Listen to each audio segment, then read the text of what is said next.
Here are 3 ledgers that should align but do not. The first is housed in the Virginia State Archives, a population register from Richmond's Shockoe Bottom District, dated March 1839.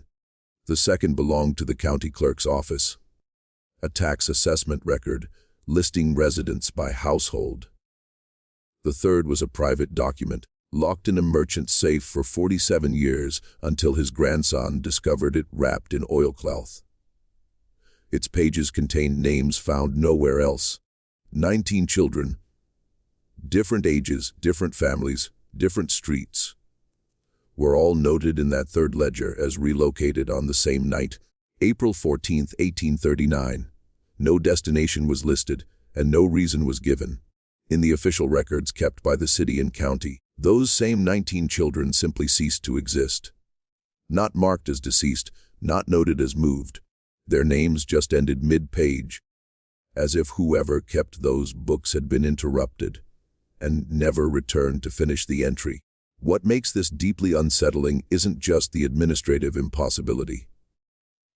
It's that all 19 families who lived blocks apart, attended different churches, and worked in different trades, sold their homes within 6 months. Every single one. When the new owners moved in, neighbors later said the houses had been scrubbed so thoroughly that the wood floors were pale, the walls smelled of lye, and not a single personal item remained. Not a toy, not a piece of clothing, not even the typical trash left behind when people move in haste. The merchant who kept that third ledger was named Cornelius Webb. He dealt in textiles and imported furniture, and according to his business correspondence, he held significant contracts with several institutions across Virginia. His handwriting was meticulous. His records, cross-referenced with bank documents and shipping manifests, were accurate down to the penny. He was not a man who made mistakes in his bookkeeping.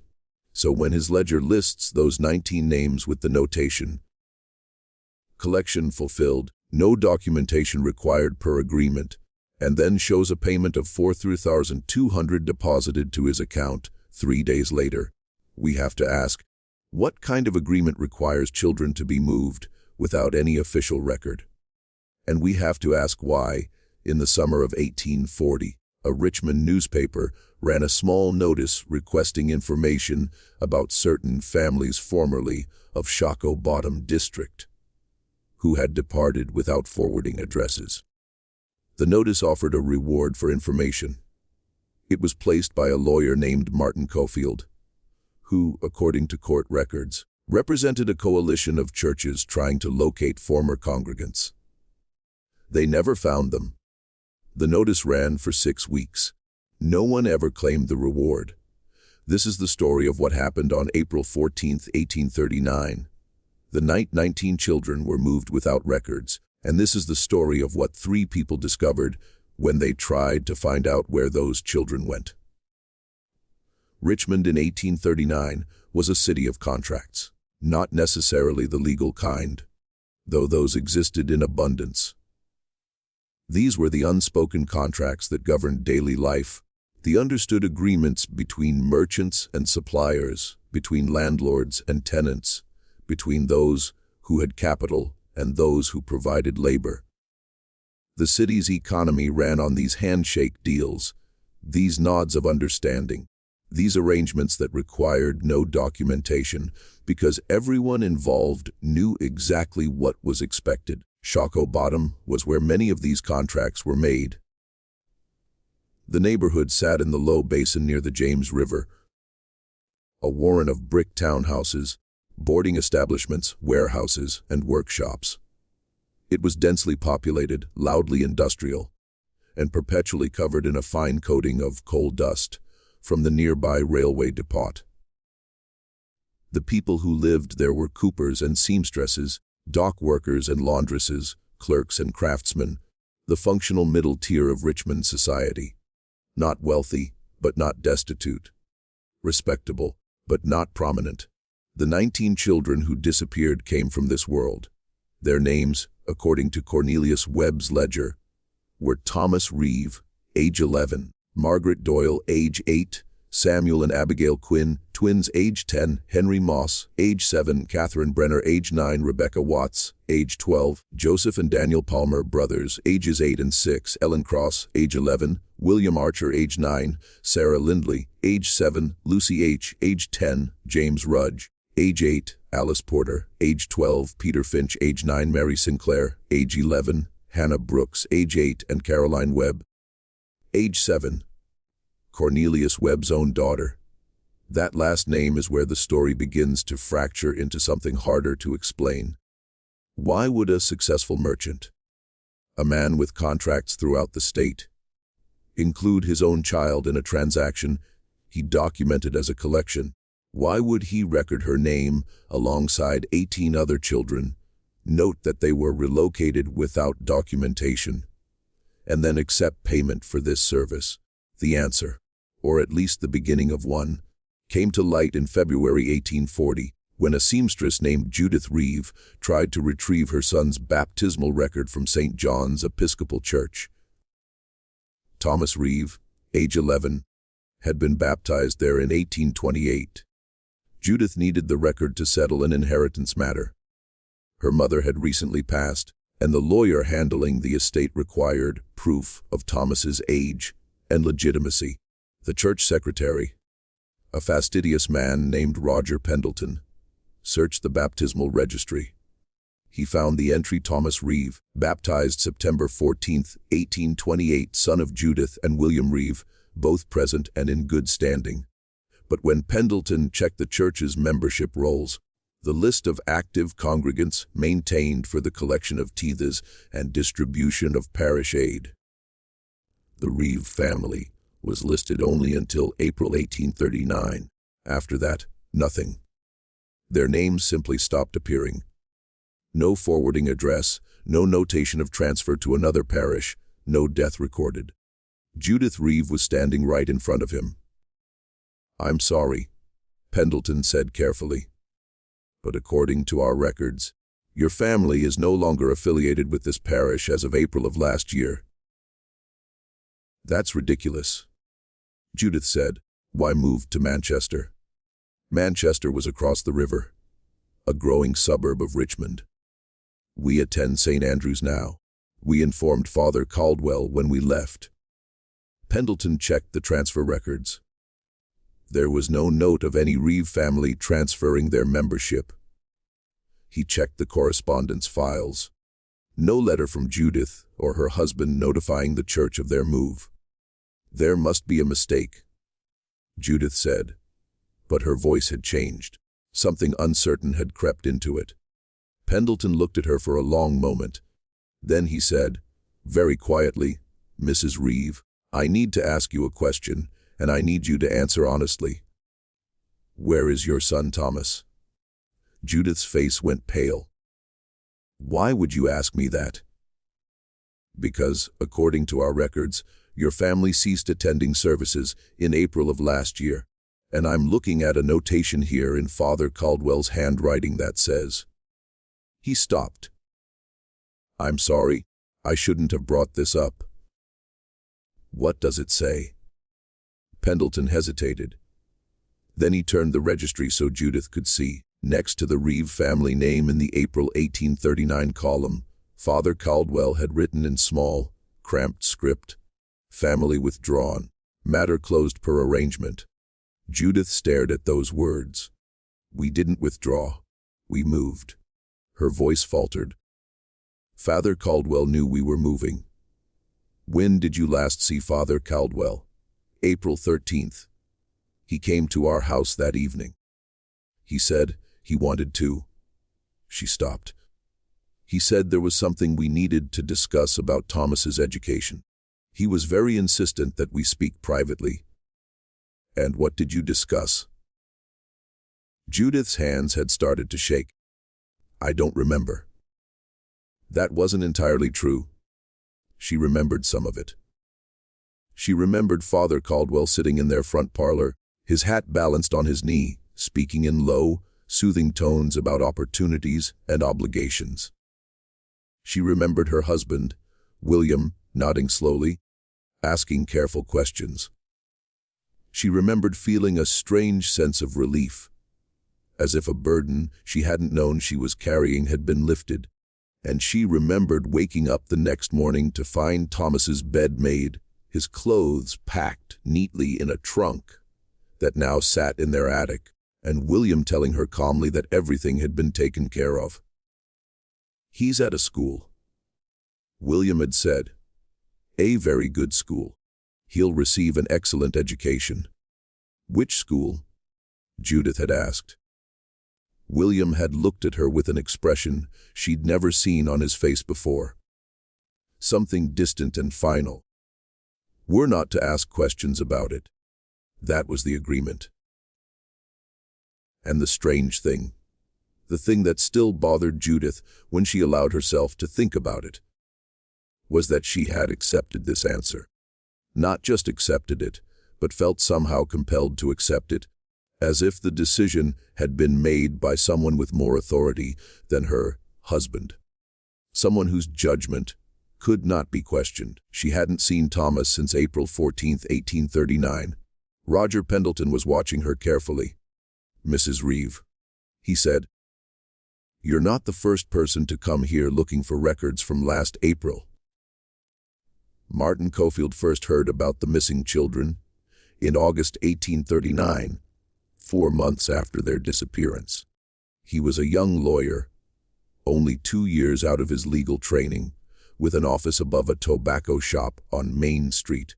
His practice consisted mainly of property disputes, contract reviews, and the occasional estate settlement. Routine work that paid modestly but steadily. He was methodical, thorough, and had a reputation for finding details that others missed. A woman named Frances Doyle came to his office on a sweltering afternoon, carrying a worn leather folder containing what she said were all the documents related to her daughter Margaret. "I want you to find her," Frances said. Cofield, assuming this was a custody matter, asked the expected questions. Had the child been taken by the father? Was there a dispute over guardianship?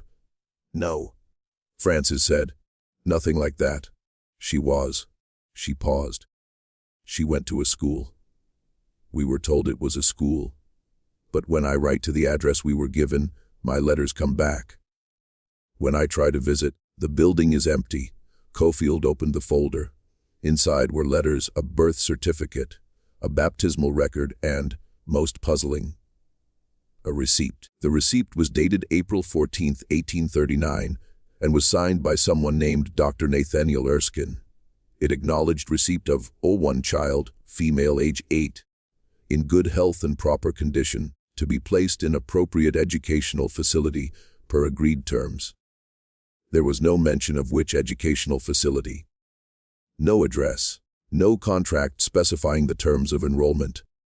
"Who is Dr. Erskine?" Cofield asked. "I don't know. My husband dealt with him." Frances's voice was strained. "My husband said.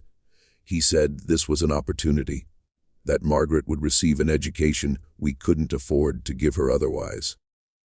"And where is your husband now?" Frances looked down at her hands. "He died 2 months after Margaret left. His heart," the doctor said. She was quiet for a moment. "He was only 36 years old."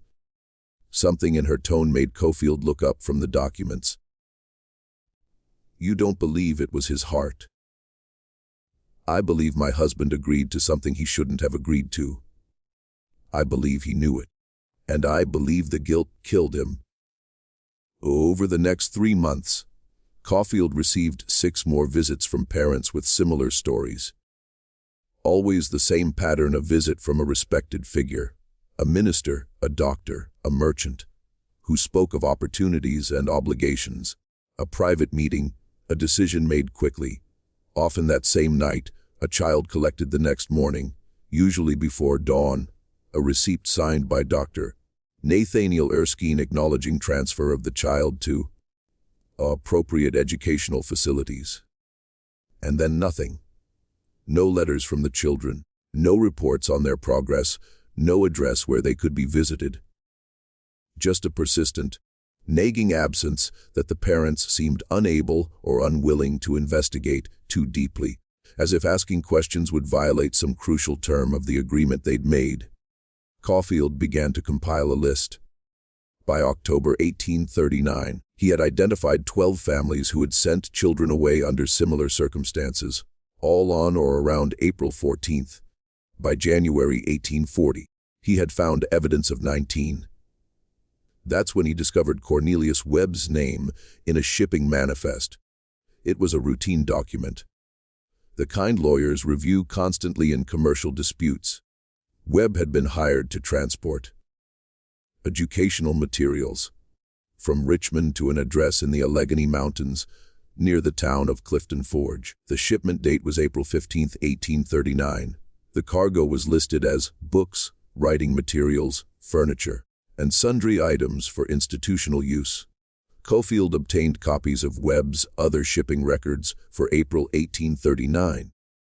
There were 5 separate shipments in that month, all to the same address in Clifton Forge, all categorized as educational materials. The total weight of the cargo was substantial, over 4,000 pounds across all 5 shipments. But what caught Caulfield's attention was a notation in Webb's personal ledger, which he obtained through a subpoena in an unrelated business dispute. The ledger showed the same shipments, but with different cargo descriptions. Where the official manifest said, educational materials, Webb's private record said, collection fulfilled. No documentation required per agreement. And one of the children listed in that collection was Caroline Webb, his own daughter. Caulfield went to Webb's residence on Franklin Street, a substantial brick house with a columned portico. A housekeeper answered the door and informed him that Mr. Webb was not receiving visitors. "Tell him I'm here about his daughter, Caroline." The housekeeper's expression didn't change. "Mr. Webb has no daughter, sir. He had a daughter in 1839. She was 7 years old.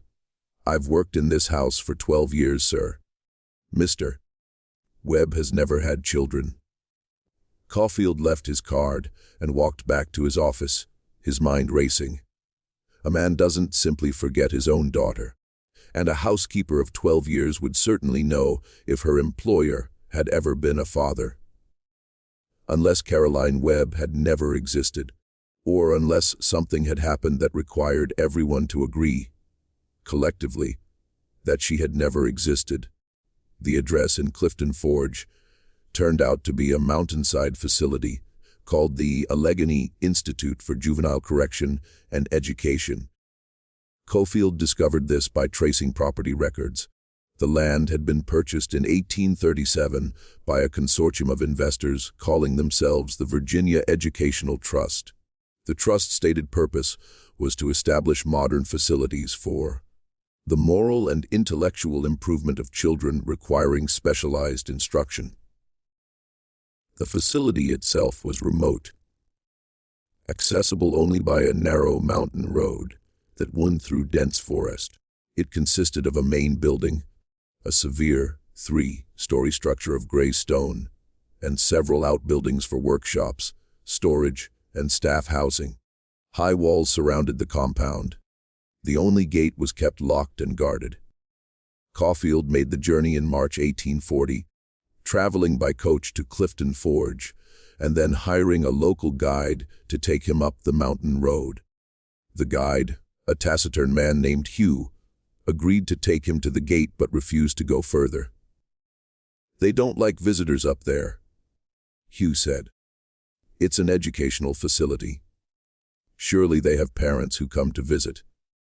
Hugh gave him a long look. "Do they?" The gate was solid iron, 12 feet high, set into a stone wall that extended in both directions until it disappeared into the trees. A small gatehouse stood beside it. Caulfield knocked on the gatehouse door. No answer. He knocked again, louder. This time he heard movement inside. The scrape of a chair, heavy footsteps. The door opened to reveal a large man in a brown uniform. His face was deeply lined, his eyes watery and remote. "No visits without appointment," the man said. "I'm an attorney. I'm here on behalf of several families who—" No visits without appointment. Caulfield pulled out the list of names he'd compiled. "I need to verify whether these children are enrolled here. It's a legal matter." The guard looked at the list without taking it. "Never heard of them." "Then you won't mind if I speak with the director to confirm that." "Director's not available." "When will he be available?" "Don't know." They stood there facing each other across the threshold. Caulfield could see, past the guard, into the gatehouse interior. There was a desk with a large leather-bound ledger on it. A ring of keys hung on the wall. And on a shelf above the desk, barely visible, was a stack of papers that looked like receipts. "Who's the director?" Caulfield asked. "Dr. Erskine." Caulfield felt his pulse quicken.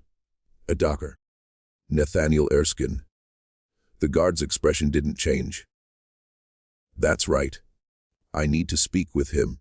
It's extremely important. Can't help you." The guard moved to close the door, but Caulfield put his hand against it. "Listen to me.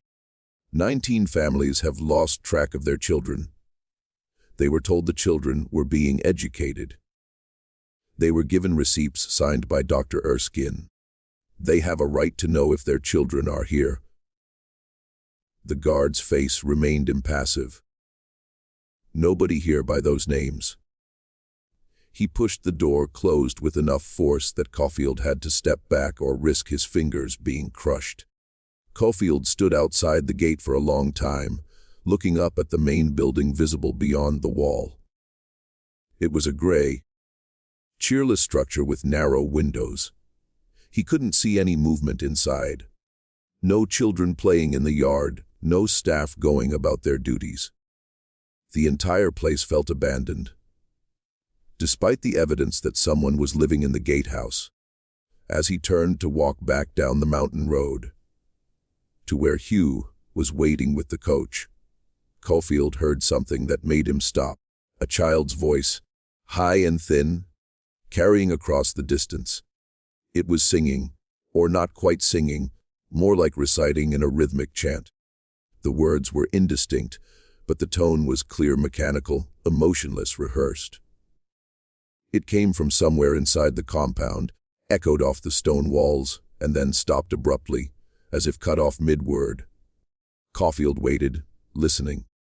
He heard nothing else, just the wind in the pines and the distant rush of a stream somewhere down the mountain.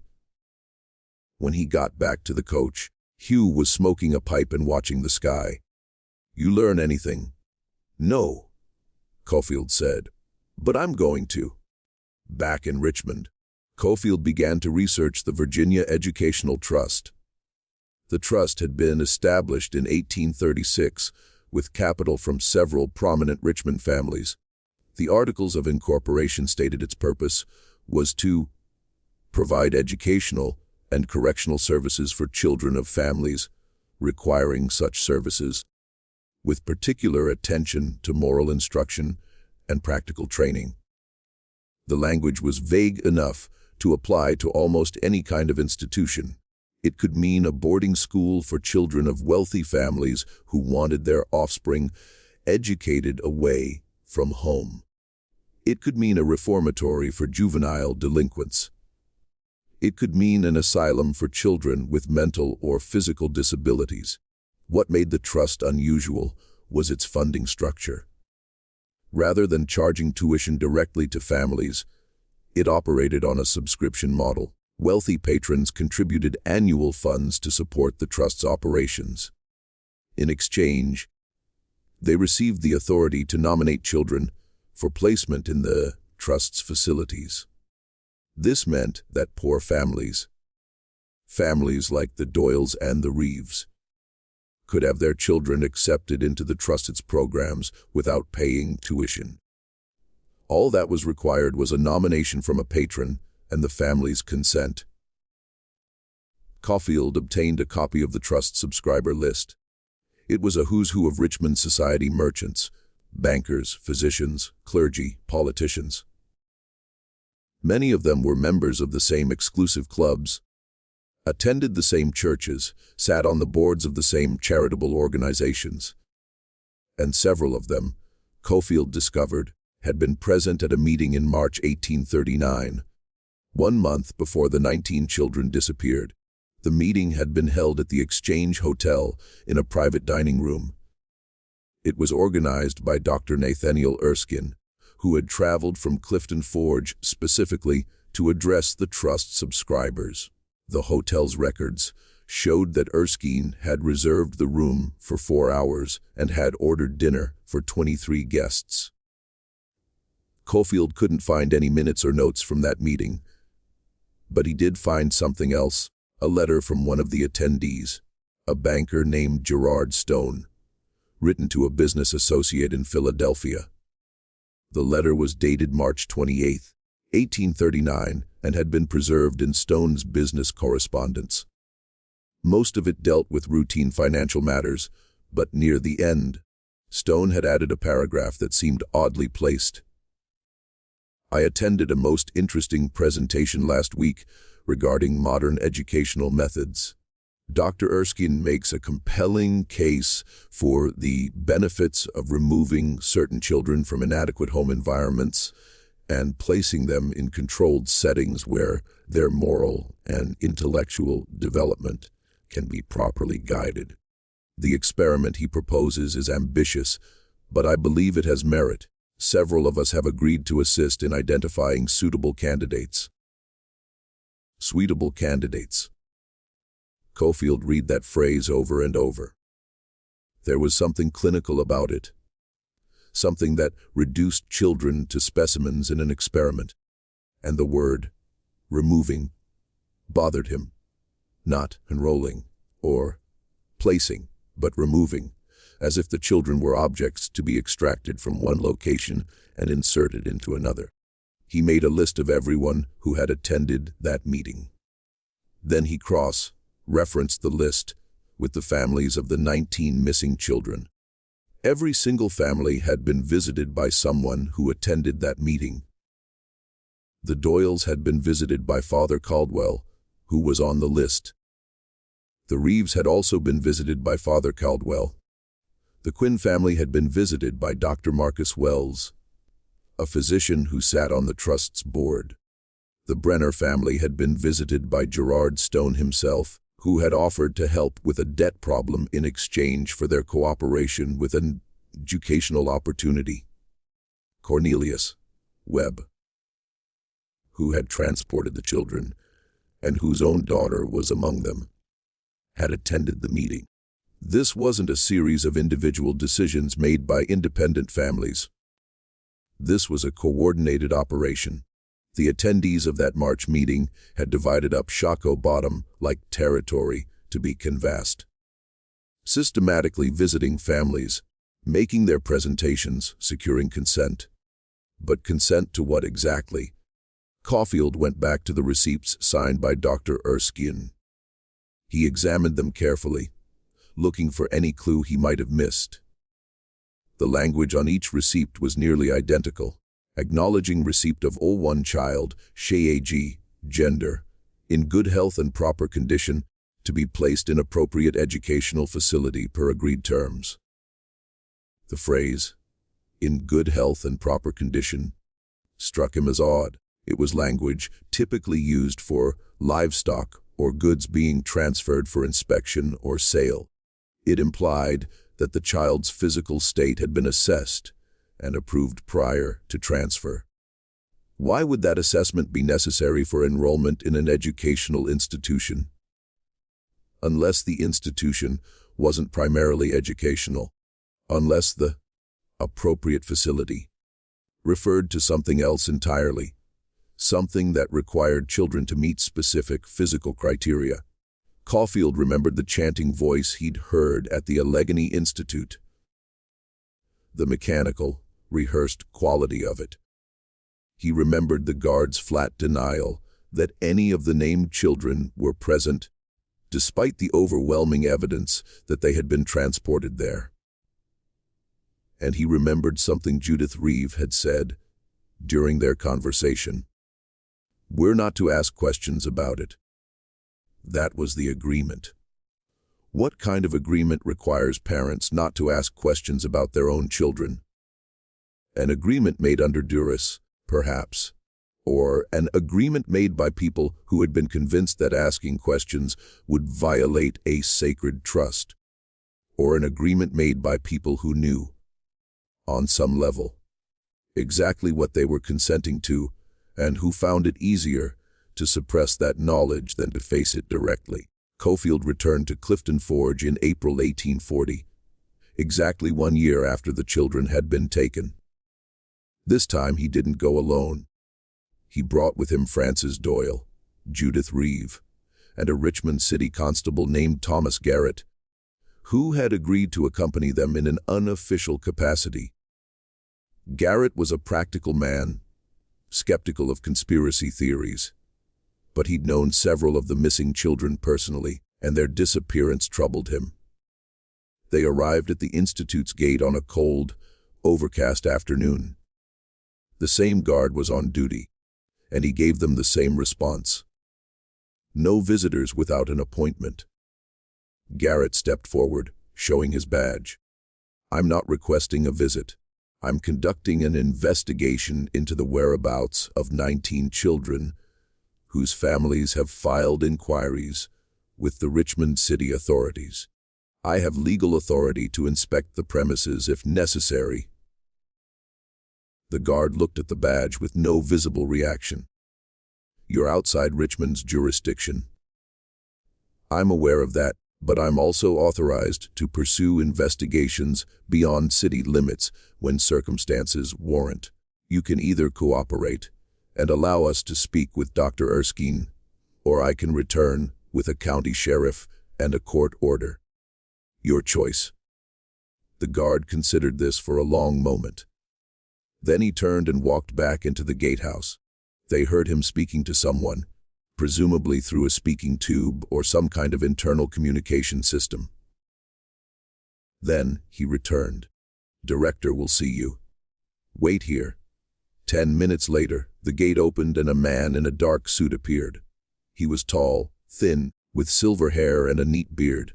His eyes were pale blue, intelligent and cold. I'm Dr. Erskine. I understand you have questions about some children.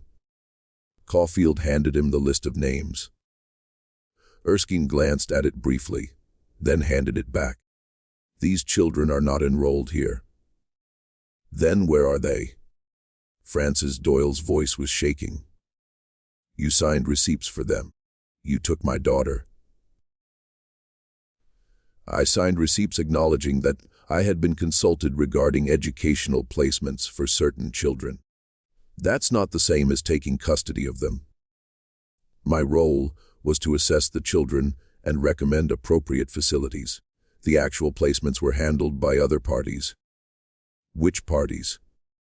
Caulfield asked.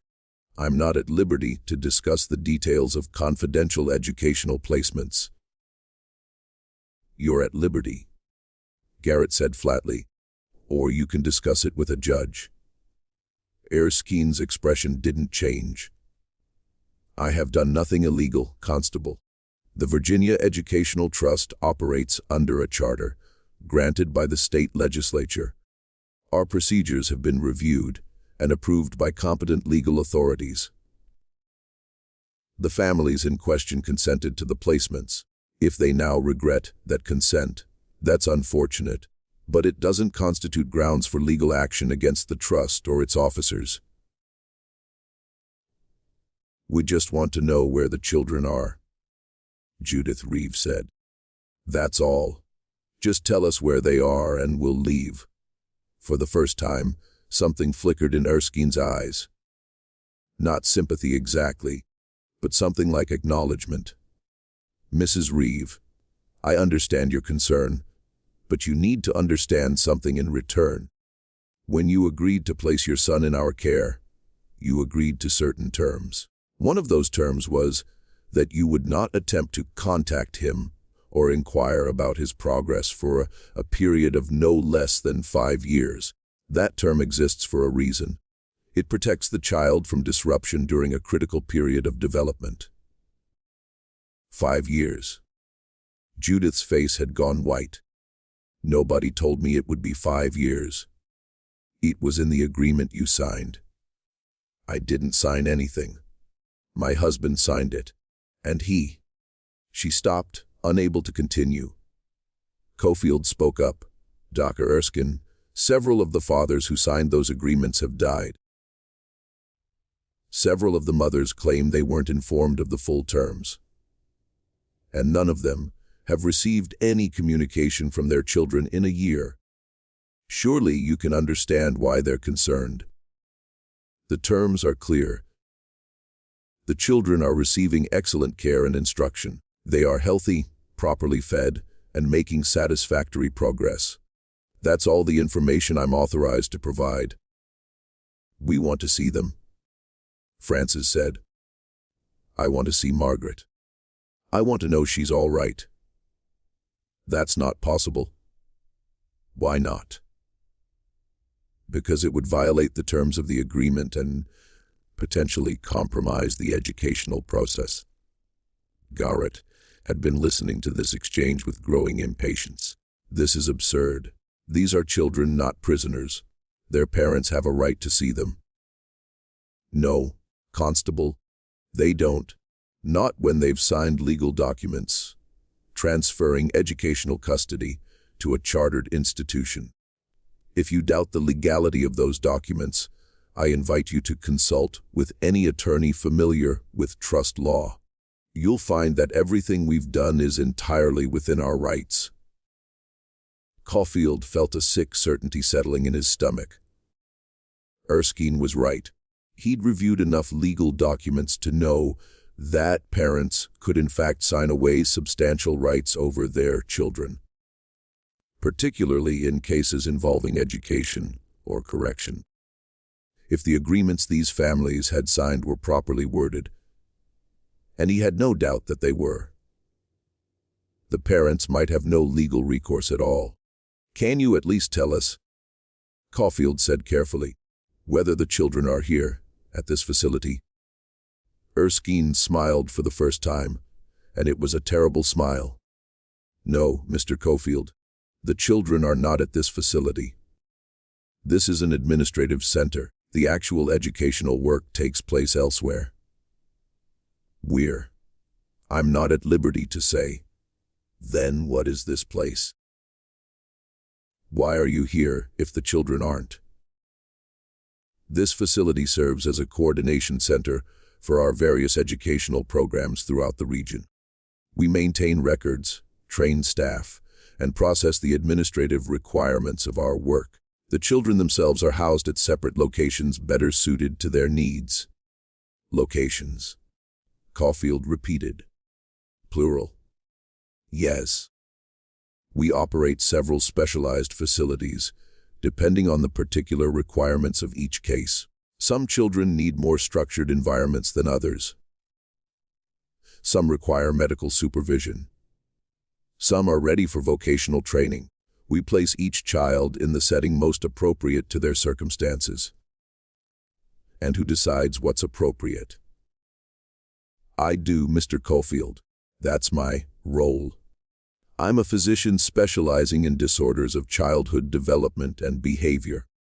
I have spent 20 years studying the most effective methods for correcting deficiencies in moral and intellectual formation. The trust hired me specifically for my expertise in this area. Frances Doyle had been listening to this with growing horror. My daughter doesn't have any deficiencies. There's nothing wrong with her. Erskine turned his cold gaze on her. Mrs. Doyle, your daughter was 8 years old and could barely read. She had never been inside a schoolroom. She spent her days helping you with laundry work, breathing in soap fumes, carrying water, ruining her hands with lye. In 10 years, she would have been an illiterate washerwoman just like you, trapped in poverty, likely to die young of lung disease or childbirth complications. Now she's receiving an education that will allow her to become a productive member of society. You should be grateful. Frances opened her mouth, but no sound came out. Judith Reeve put an arm around her shoulders. Garrett stepped forward, his face dark with anger. You sanctimonious. Erskine interrupted. I'm going to give you some advice. Go back to Richmond. Tell these families that their children are being properly cared for. Tell them that in 4 more years, when the initial placement period ends, they'll have the opportunity to reunite with their children if that's deemed appropriate. He paused. And tell them that if they persist in making unfounded accusations and interfering with a legally chartered educational institution, they may find themselves facing legal consequences. He turned and walked back through the gate. It clanged shut behind him with a sound like a cell door closing. 3 days after returning from Clifton Forge, Caulfield received an unsigned letter. It was delivered to his office by a young messenger who claimed not to know who had given it to him. The letter was brief. If you want to understand what happened to the children, look at the death records for Richmond and surrounding counties. Look at the years 1831 to 1837. Look for children aged 5-12. Count them. Caulfield spent the next week in the county clerk's offices, reviewing mortality records. What he found was disturbing. Between 1831 and 1837, Richmond had experienced an unusual number of child deaths, far more than would be expected for a city of its size. The causes listed on the death certificates varied: fever, consumption, accident, drowning, unknown illness.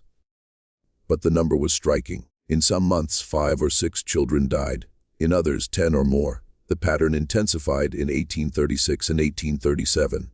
In those 2 years alone, over 200 children between the ages of 5 and 12 had died in Richmond and the surrounding counties. 200 children. That was significantly higher than the historical average for the region. And what made it more suspicious was that most of these deaths occurred during months when epidemic disease was not prevalent. There had been no cholera outbreak during this period, no scarlet fever epidemic, no widespread influenza. Yet children were dying at rates that suggested some kind of systemic crisis. Caulfield made a list of the deceased children's families. Then he cross-referenced that list with property records, tax assessments, and church registries. A pattern emerged. Most of the deceased children came from poor or working-class families. Very few came from wealthy households, and a significant number of the families had left Richmond shortly after the child's death, sold their homes, moved to other cities, disappeared from the public record. It reminded him of the families whose children had been relocated in April 1839. He took his findings to Roger Pendleton, the church secretary who had first shown him the notation in St. John's registry. Pendleton listened carefully, his face growing progressively paler. You think the deaths were connected to this educational trust? I don't know, Caulfield said, but I think someone was experimenting, testing something. And I think a lot of children died during those tests. Then, in 1839, they refined whatever they were doing. That's when they moved from trial runs to systematic collection. Collection of what? For what purpose? I don't know. But Dr. Erskine is a physician specializing in childhood development. He talked about correcting deficiencies and appropriate settings for different children.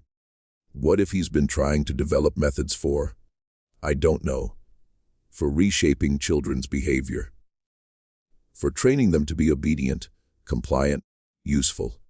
Pendleton looked skeptical. That's what schools are supposed to do. Not like this. Schools don't require parents to sign away all contact for 5 years. Schools don't operate in complete secrecy, and schools don't accept payment from wealthy patrons in exchange for filling their classrooms with poor children. What are you suggesting? I'm suggesting that the Virginia Educational Trust isn't an educational institution at all. It's something else, something that requires a steady supply of children from families who won't ask too many questions. Like what? Caulfield didn't answer. He didn't have an answer, but he kept thinking about that chanting voice he'd heard at the Allegheny Institute. The mechanical, emotionless quality of it, like a wound-up toy performing a rehearsed routine, like something that had been programmed.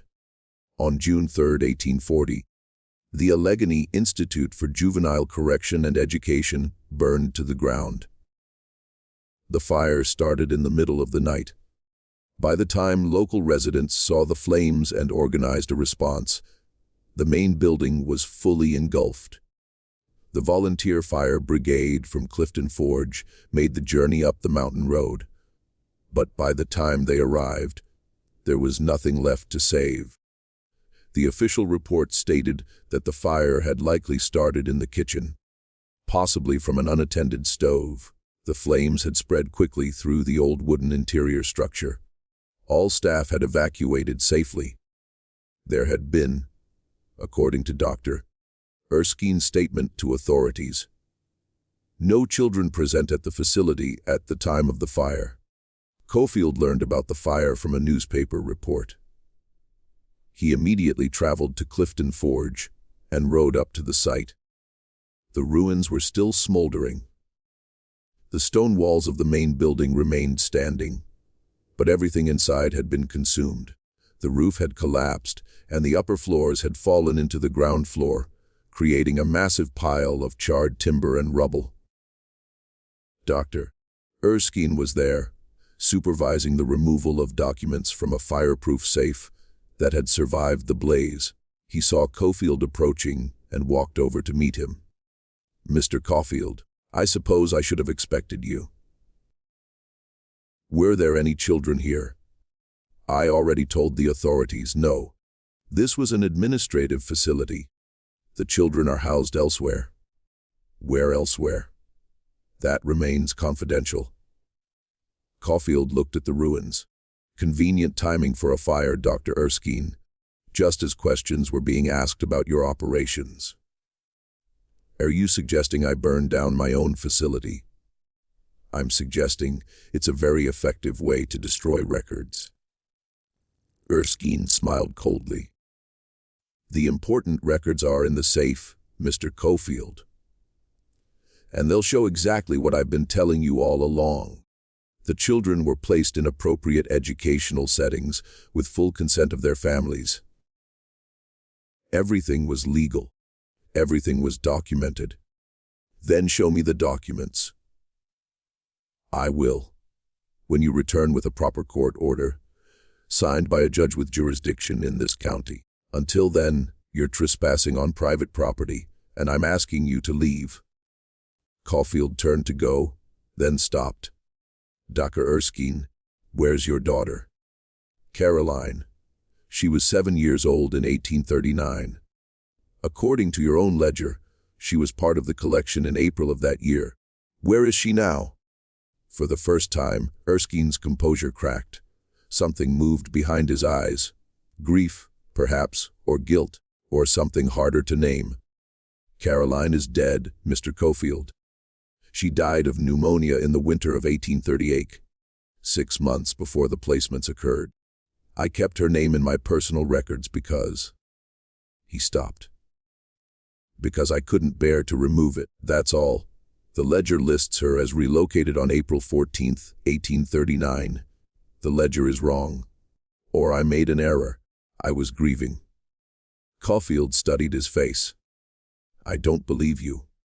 Erskine stepped closer, his voice dropping to barely above a whisper. "It doesn't matter what you believe, Mr. Caulfield. It matters what you can prove.